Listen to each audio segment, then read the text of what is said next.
जब बचाया गया तो अकेला था, हनोक जब उठाया गया तो अकेला था, एलिया जब बुलाया गया तो अकेला था। बोले हालेलुया। तो कुछ बातें समझ में आ रही है। शिक्षण संस्थानों में जाकर कुछ बोल रहे हैं कि बाइबल कॉलेज चल रहा है, बाइबल की शिक्षाएं दी जा रही है। क्या शिक्षा दे रहे हैं? दिखाए हुए परमेश्वर की आत्मा से पहले वे सिखाए हुए होंगे। बोले आमीन। परमेश्वर जिस किसी को बुलाता है वो गर्भ से पवित्र आत्मा से भर के बुलाता है। बोले आमीन। जितने ने पिता से सुना, जितनों ने सीखा, वही मेरे पास आ सकता है। यीशु मसीह ने भी इस बात का प्रूफ कर दिया। लेकिन आज लोग क्या कर रहे हैं? बाइबल सेमिनार चला रहे हैं, बाइबल कॉलेज खोल के, ये क्या हरमाने के लिए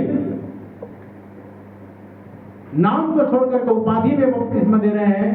और आज इन्हीं को सच्चे लोगों को ही बोला जा रहा है कि नहीं तुम गलत कर रहे हो। भाई ये गलत किया तो तुम तो पूरा सिस्टम को गलत ठहरा रहे हो। प्रेरित पतरस प्रेरित पौलुस को भी गलत ठहरा रहे हो।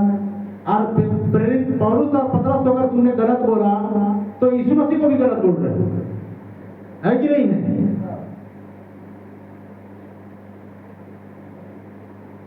हर एक वचन को निकाल के ठोक रहे हैं, बोल रहे हैं। क्या मसीह का विरोधी कौन है? झूठा कौन है?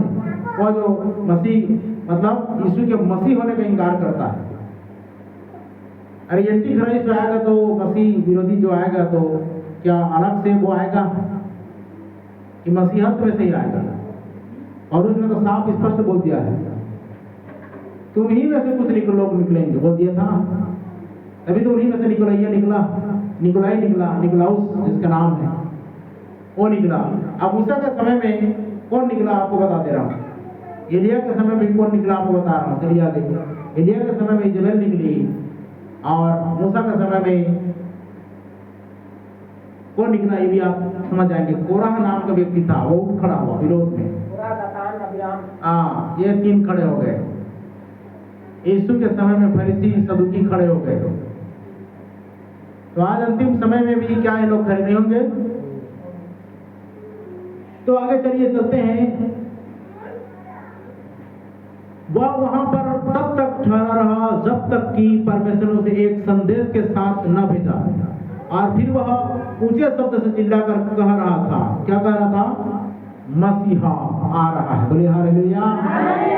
उसके प्रथम आगमन से पहले जब भेजा गया था अग्रदूत यूहन्ना बपतिस्मा दाता को, वो चिल्ला चिल्ला के बोल रहा था कि मसीहा आ रहा है।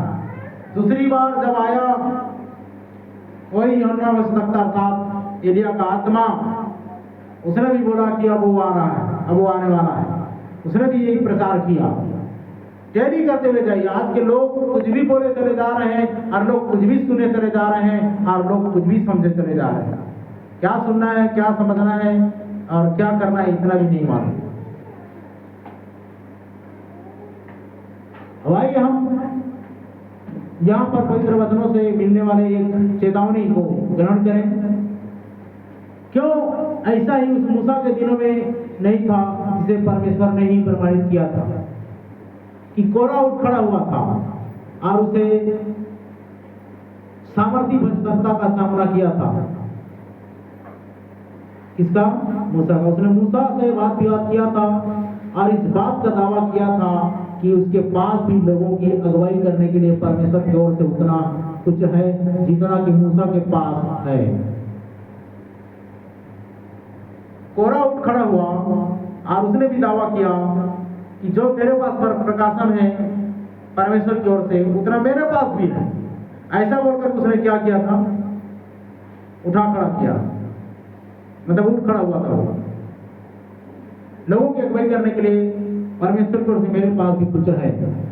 तो याद कीजिएगा, परमेश्वर मूसा को पकड़ा हुआ था और मूसा को चिन्ह दिया गया था और मूसा ने जिन चिन्हों को इस्तेमाल किया उन चिन्हों को मिस्र के जादूगरों ने भी किया, लेकिन जादूगर फेल हो गए थे।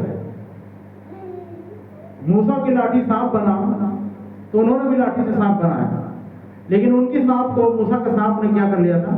निगल लिया था। ये खासियत है। मान के चलिए कि मूसा ने रास्ता बनाया, परमेश्वर ने रास्ता बनाया मूसा के लिए जंगल में और समुद्र में, तो इजरायली क्या बोलते, इजरायली तो निकल गए पार ही पार, लेकिन जब मिस्री सेना उसमें घुसना चाहे तो बुरी तरीका से फंसे थे। हालेलुया। जब इजरायली पार हो गए तो उनके लिए चौके सोने का सड़क था, चक्के पहिए कुछ नहीं फंसे। लेकिन जब मिस्री लोग चलना चाहे तो वहां पर कीचड़ था, दलदल था और सब फंस गए। तो वैसा ही होता है, कुछ लोग प्रयास करेंगे हमारी तरह करने का, अर्थात इस वचन के अनुसार करने का, लेकिन बुरी तरीका से फंसेंगे, क्योंकि हमारे साथ परमेश्वर हमको निकास कर रहे हैं निकालने के लिए, और वो आसानी